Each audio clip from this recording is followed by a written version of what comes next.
Frogmación Podcast. Capítulo 8. ¿Cómo me inicié en el mundo de los videojuegos?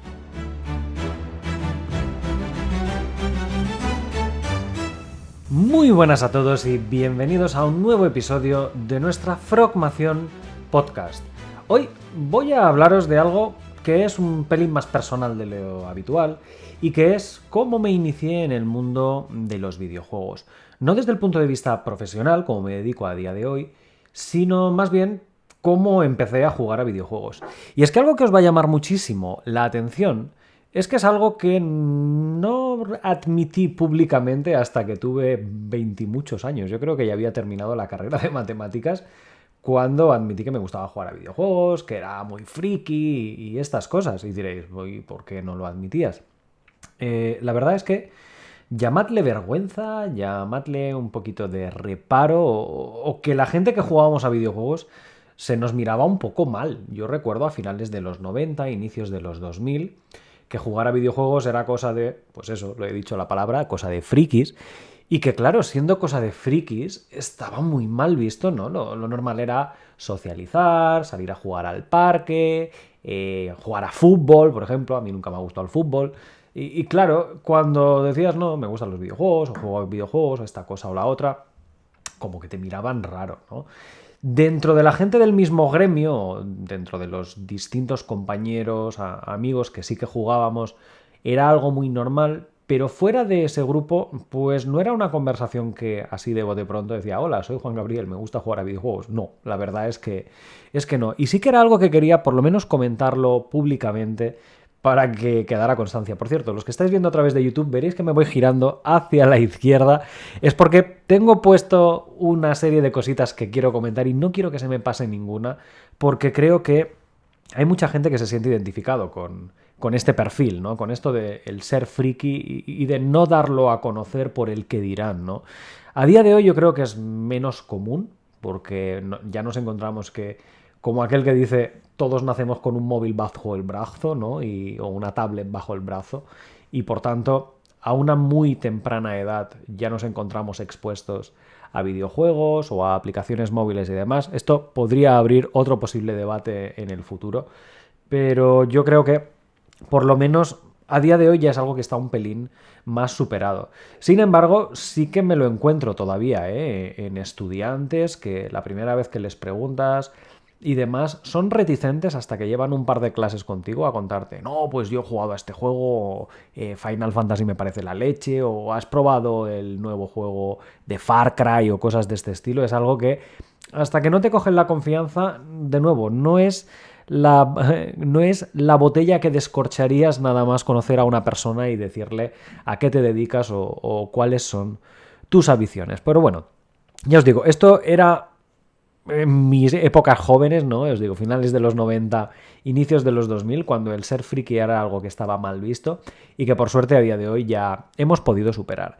¿Cómo me inicié en los videojuegos? Pues bueno, mi primera consola, recuerdo que fue una Super Nintendo, que todavía la tengo abajo en el salón como reliquia y que encima, para colmo de males, todavía funciona.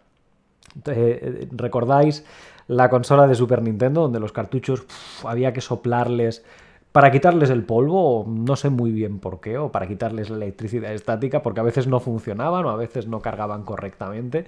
Pues todavía la tengo por ahí abajo y me he hecho alguna que otra partidita con María o con la gente que pasa por casa de vez en cuando. ¿Qué juego de la Super Nintendo fue con el que me inicié? Pues bueno, yo recuerdo particularmente 3 que me marcaron con muchísima diferencia. El primero fue una compilación de todos los juegos de Super Mario, creo que se llamaba Super Mario All Stars, que recopilaba básicamente el primer, segundo y tercer Super Mario World, algunos de los de The Lost Levels, y que realmente me enganchó. Me pasé horas y horas y horas y horas jugando a ese videojuego, sobre todo porque, claro, al ser un pack 6 en 1 o 7 en 1, nunca te cansabas, ¿no? Podías jugar horas y horas y horas al Super Mario World y luego echar una hora a los The Lost Levels o cosas de este estilo. Por tanto, Super Mario All Stars es el nombre de esa compilación de Super Nintendo que me marcó muchísimo. El segundo fue Donkey Kong Country 3D, que era el primer Donkey Kong así bastante más evolucionado que los anteriores y donde por primera vez manejabas a Donkey Kong y a Diddy Kong, ¿no? Bueno, de hecho no era Donkey Kong siquiera, era el primito que va vestido de color azul y que no me acuerdo el nombre ahora. Pero sí que es verdad que en un momento dado ese juego fue brutal. Fue brutal a nivel de experimentar dificultad. Yo creo que era el Dark Souls de la época, en el sentido que había niveles terriblemente difíciles para ser un juego para niños de a partir de 3 años. Yo recuerdo que estaba dividido en varios mundos y que una vez que empezabas a llegar a los mundos más avanzados, el cuarto o el quinto, era terriblemente difícil. Y encima hay que añadir una cosa, y es que este juego estaba totalmente en inglés. Imaginaros a Juan Gabriel de 4 o 5 años sin entender ni papa de inglés, intentando leer lo que había que hacer, que igual había una misioncita que te mandaba a buscar un ítem de un lado para otro y yo no tenía ni pajolera idea de qué era lo que había que hacer. Entonces sí que es algo que cuanto menos me marcó y que ahora que he vuelto a jugar después de tantos años al Donkey Kong, sí que por lo menos entender los textos ayuda muchísimo en el sentido de decir, vale, ves a buscar un plátano que tiene el tío Willy, vale, ya sabes dónde tienes que ir, dónde está el plátano y quién es el tío Willy. Pero sí que en aquella época resultaba complicado. Y otro de los juegos, ya el último para cerrar esta primera etapa en Super Nintendo, fue el juego de Kirby, que de nuevo volvía a ser Kirby Fun Pack. Era el pack divertido de Kirby que traía 7 juegos en uno, donde de nuevo volvías a revivir historias de Kirby contra el rey de DD o contra el árbol o con sus amigos en las estrellas, en el castillo de Meta Knight, etc. Son 3 juegos clásicos, yo diría, de las sagas que han persistido a lo largo de los años y con el paso del tiempo todavía se siguen jugando, se siguen remasterizando y prueba de ello es que todavía tenemos nuevos Super Marios, nuevos Donkey Kongs y sobre todo nuevos Kirbys, que de hecho salió apenas el mes pasado. Bueno, si esto era el año 93-94, creo recordar, con el paso de los años salió esa cosa que cambió el mundo de los videojuegos y que se llamaba CD, el CD-ROM, que permite que los videojuegos sean mucho más largos, permite introducir el mundo del 3D, permite más música, permite más modelos en 3D, más profundidad y demás. Y llega para mí la consola que me cambió la vida, que fue la primera PlayStation. Yo creo que le he echado más horas a la PlayStation que horas he tardado en sacarme la carrera de matemáticas, pero con diferencia además. Juegos de PlayStation que me marcaron. Bueno, tengo por aquí apuntados algunos de ellos. Me he hecho el top 5 tal vez de los que han cambiado mi vida o de los que yo recuerdo como los más interesantes o los más importantes. Sobre todo porque han definido lo que años después ha sido mis diferentes mecánicas o mis diferentes categorías a los que he seguido jugando años después. Uno de ellos fue sin duda Metal Gear Solid, ya solo fuera por la gran historia de Solid Snake, la primera vez que nos encontrábamos con la posibilidad de matar a alguien bueno en un juego, o que yo nunca recordaba que me hubieran puesto delante una decisión tan dura como matar a una persona querida dentro de un videojuego, y sobre todo por la mecánica del espionaje, ¿no? Una mecánica que luego reviviría en Safe on Filter, que también lo recuerdo como un juego fantástico del mismo calibre, o más adelante con la saga de Splinter Cell ya en PlayStation 2. Pero para mí Metal Gear Solid es un antes y un después en la forma de entender las mecánicas en un videojuego y sobre todo de entender el que un juego de disparos no simplemente tiene por qué ser de disparos, sino que puedes tener opciones, puedes tener diferentes mecánicas, te puedes esconder, puedes ir matando de uno en uno sin que te pillen o entrar a saco como elefante en una cacharrería. El segundo del top es Resident Evil 2, uno de los primeros, de hecho creo que fue el primero que jugué, de la saga Resident Evil y que literalmente me cagó de miedo. Es decir, la primera vez que lo jugué, yo debía tener unos 10 años debían ser, 10, 11, 12 años, me cagué de miedo. Literalmente, el pasearte con esa cámara fija, esa perspectiva de escuchar el ruido de un zombie, pero no saber de dónde te va a venir la hostia, o lo contrario, ver una gran masa de zombies viniendo a por ti, chequeando el inventario a ver cuántas balas me quedan y comprobar que te quedaban 3 o 4. Esto para mí fue el terror puro y duro. Para mí me acojonó más ese primer Resident Evil que luego algo del estilo Silent Hill y demás. Sí, Silent Hill es más un terror psicológico, ¿no? Va a buscar un poco más la visceralidad. Resident Evil va a buscar de que te quedan 3 balas y quedan ahí 20 zombies, repártelas como quieras y haz una gestión del inventario.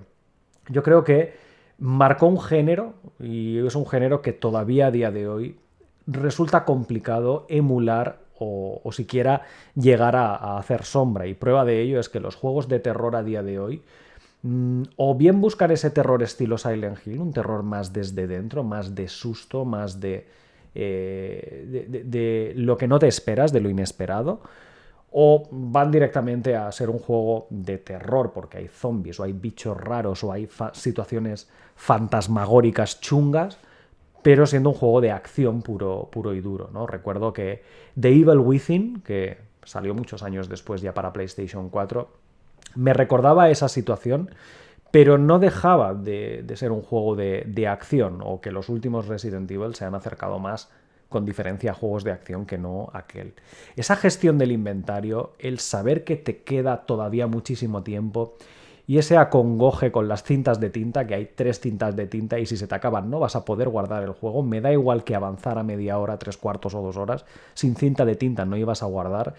Es lo más cercano al pavor puro y duro de quedarte sin disco duro o quedarte sin papel en un examen para poder escribir o sin tinta en el bolígrafo. El tercero de la lista que tengo por aquí es sin duda lo que marcó mi antes y mi después en entender los juegos. Para mí, mi categoría favorita de videojuegos, y siempre lo he dicho, son los juegos de rol. De hecho, si os fijáis en la plataforma de cursos frogamesformacion.com, os daréis cuenta que tengo 2 cursos de Unity enfocados única y exclusivamente a hacer un juego de rol en 2D y otro en hacer un juego de rol en 3D, a recrear mecánicas, a recrear inventarios, a recrear armas, a recrear un sistema de juego de rol de RPG de los clásicos 2D estilo Zelda y otro estilo 3D más cercano a lo que estamos acostumbrados. Pues para mí, mi primera incursión en los juegos de rol fue Final Fantasy VII. Fue un regalo de Navidad, siempre lo voy a recordar, de una amiga de mi madre que no sabía qué regalarme en aquel tiempo y mi madre me dijo, oye, ¿qué quieres que te regalen así por Navidades? Y dije, he visto este juego, estaba de descuento además, recuerdo que ya había llegado a platino, por tanto salió tirado de precio y fue un antes y un después en entender los juegos de rol. Es decir, esa historia profunda de 9 personajes que se va entrelazando, que vas descubriendo nuevos tintes, las mecánicas de un juego de rol, por supuesto, ese farmear, ese subir de nivel, pero sobre todo un giro dramático que ocurre a mitad de videojuego que tampoco te lo esperas, parecido al de Metal Gear Solid, me dio a entender que los videojuegos no solo era Mario corriendo y saltando encima de champiñones, sino que realmente se podían contar historias muy bonitas, historias como las que vamos a ir hablando en el podcast, como las que seguramente también habréis visto que voy contando en los vídeos de YouTube o en las conferencias, porque al final de esas historias de los videojuegos se genera muchísima empatía con las diferentes categorías, juegos, personajes, ciudades de un videojuego. En particular lo que os decía, ¿no? Final Fantasy VII para mí es de la saga el mejor, con diferencia y sin necesidad de un remaster como fue el del año 2020. La historia es increíble, las mecánicas son imbatibles, el sistema de materias donde vas empezando con magia de poco nivel y la vas subiendo de nivel paulatinamente para que sea mejor, también está súper bien trenzado. Sin duda alguna, para mí es y sigue siendo una de las obras maestras. Sí, hay otros Final Fantasy que a lo mejor engancharon más por una historia o por el carisma de algún personaje. Recuerdo las historias de amor de Gitan y Daga, el personaje carismático de Vivi en Final Fantasy IX, o la historia también dramática y triste de Yuna y de Tidus en Final Fantasy X. Sin embargo, para mí el 7 fue ese punto de inicio, y como lo primero siempre llama la atención, ¿no? Lo primero siempre es especial, yo creo que siempre lo recordaré como la puerta de entrada a los juegos de rol. Más allá del Final Fantasy VII y anexos de la saga, Chrono Trigger me emocionó muchísimo, Legend of the Dragoon, muchas veces olvidado, un juego de rol donde Sony intentaba competir con esa entrada fuerte que había causado Squaresoft entrando en Europa con unos juegos que solo triunfaban en Japón. Y es que no lo olvidemos, los juegos de rol durante muchos años solo se jugaron en Japón y Final Fantasy VII es de hecho el primero, ¿no?, que llega así a Europa de forma abierta, de forma extendida, a bombo y platillo y con campañas de marketing alucinantes. Y bueno, por suerte que llegó, hemos tenido todo lo que ha venido después. El cuarto que tengo por aquí es Crash Bandicoot. Y en particular el Crash Bandicoot, yo diría que el 3.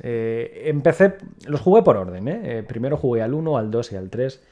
El 1 me pareció de nuevo una cosa imposible de jugar. Nunca lo terminé, debo decirlo. Por suerte había los típicos códigos de triángulo, X, círculo para saltar niveles o conseguir vidas infinitas y demás. Pero hay niveles del 1 que nunca llegué a terminar, como el del dichoso puente, que había un puente con barritas, con eslabones cada 5 posiciones, entonces tenías que ir saltando de eslabón a eslabón. Eso era una dificultad excesiva para un chaval de 8 o 10 años. El 2 y sobre todo el 3 lo recuerdo de forma muy especial porque esa introducción de mecánicas que vimos en el 3 con niveles organizados de 5 en 5, ya había ocurrido eso en el 2, pero sobre todo en el 3 ese incorporar, pues ahora te doy una mecánica de doble salto, ahora te desvelo una mecánica de torbellino, de lanzar el bazooka, eso me parecía brutal, niveles de moto, niveles encima del puma. Fue un juego de plataformas que realmente me marcó la diferencia, que de hecho tanto Crash Bandicoot como luego Spyro the Dragon y demás fueron algunos videojuegos que me han gustado tanto que bueno, todavía a día de hoy a veces los juego, y no la versión remasterizada para PlayStation y demás, no, los originales con Crash, con esas orejas picudas y demás. De hecho, probablemente es la fusión de este género, el género de las plataformas, con ese género más el primero que he comentado, Metal Gear, Safe on Filter, acción y demás, que me ha llevado a que me gusten juegos del estilo de Tomb Raider, Lara Croft, el Uncharted, etcétera, pero que sin embargo no me atraigan otros más específicos de una rama u otra, como por ejemplo Eternal o por ejemplo el Amazon Simulator, que le llamo yo, Death Stranding, que no llega a ser tan explotador de esas mecánicas, sino más de cubrir un mundo enorme, que no es algo que me llame tanto la atención. A mí me llama más pasarte de este nivel saltando estas plataformas o disparando a estos enemigos o que no te descubran, que no, venga, tira para el campo a explorar, a ver qué encuentras, o recoge una caja y llévala ya. Yo os digo, yo lo llamo el Amazon Simulator de los videojuegos. Y el último, porque os he dicho que tendría un top 5, es pues una de mis pasiones, que es el mundo del motor, el mundo de los coches, el mundo de Gran Turismo. Fue para mí también un descubrimiento el mundo de los simuladores de coches. Y bueno, años después, como habréis visto en alguna de las fotos que voy compartiendo por redes sociales y demás, decidí montarme en casa un simulador de coches para poder seguir jugando a juegos tipo Gran Turismo, tipo Fórmula 1, directamente con un volante, acelerador, pedal de freno y demás. El mundo de los simuladores es un mundo muy raro, ¿no? Porque al final tú te metes a conducir cuando lo puedes hacer en la vida real. Bueno, diréis, sí, bueno, pero en la vida real no conduces un Fórmula 1, ¿no? Ni tienes un coche que alcance los 400 km por hora. Pero es raro, ¿no?, que un chaval de 8 o 10 años tire por un juego de estas características. Pues no os podéis imaginar lo que me enganchaba a mí sacarme las licencias con las copas de oro, con el coche que te regalaban y demás, sin necesidad de toda esta parafernalia que tenemos a día de hoy, ¿no? Con el mundo del multijugador, las competiciones o los eSports. Yo era feliz con mi Gran Turismo 1 y en la PlayStation 1 todavía me sigue funcionando, ¿de acuerdo? De hecho, no la veis porque está justo detrás de donde tengo la cámara, pero justo ahí tengo todavía la PlayStation 1 con sus mandos originales. Y funciona también al igual que la Super Nintendo que os comentaba. De hecho, creo que no hay ninguna consola que me haya dejado de funcionar con los años, lo cual significa que igual las traté bien o que de tanta caña que le iba dando nunca cogían polvo y por eso seguían funcionando. Y bueno, este es el top 5 con el que arranco este capítulo de hoy, y digo arranco, pero ya acabo, porque como sabéis no me gusta extenderme más de lo necesario.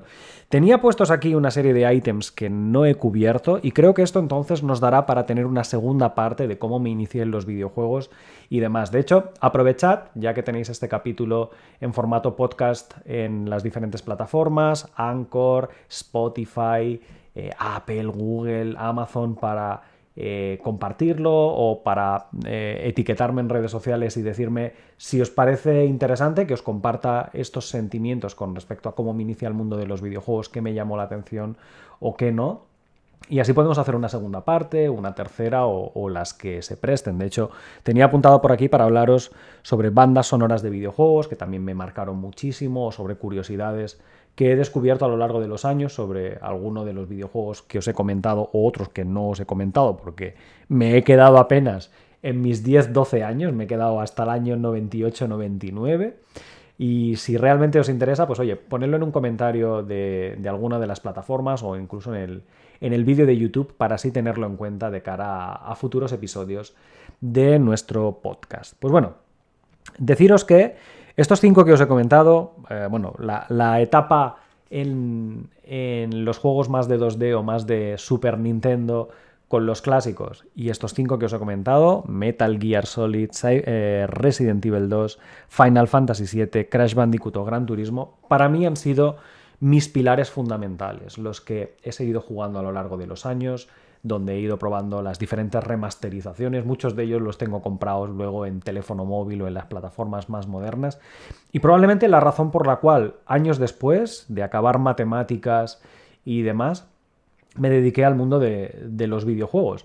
Igual, si no hubiera probado alguno de estos, o no me hubieran llamado tanto la atención, o no hubiera tenido una consola en su día, nunca me habría dedicado al mundo de los videojuegos. Por tanto, voy a acabar con una llamada que parecerá una llamada de marketing, pero no lo es. Es una llamada más a todos los padres, que si a vuestros hijos les gusta jugar a videojuegos o tienen el gusanillo y demás, controladlos, eso sí, para no pasaros en tiempo, pero dejadles jugar a videojuegos, experimentad, porque imaginaros que yo no hubiera jugado a estos videojuegos o que mis padres nunca me hubieran comprado una Super Nintendo o una PlayStation, pues igual el Juan Gabriel de a día de hoy ni siquiera sería matemático, ni siquiera jugaría a videojuegos, ni siquiera publicaría cursos de Unity o ni siquiera habría llegado a enseñar en base a la tecnología, porque al final todos estos juegos que os he contado, muchos de ellos tienen que ver con ajustar parámetros, subir de nivel, toquetear la configuración del coche, mejorar un personaje, subirlo de nivel, asignarle una magia u otra, que es lo que luego me llevó mucho al mundo de las matemáticas, al mundo de la modelización y al mundo del game design en empresas de videojuego. Por tanto, tenedlo en cuenta que matar o cortar de cuajo ese acceso a algo como en mi caso han sido el mundo de los videojuegos podría haber cambiado totalmente mi parecer con respecto a lo que me dedicaría años después. Pues bueno, espero que os haya gustado el capítulo de hoy. Si os ha gustado, recordad, no seáis egoístas y compartidlo con el resto del mundo. Y nos vemos en el siguiente episodio de nuestra Frogmación Podcast. Si te gusta Frogmación Podcast, síguenos en redes sociales, a través de Facebook, Twitter, Instagram o nuestro canal de YouTube. Y consulta todos nuestros cursos o suscríbete a nuestra newsletter en la web frogames.es.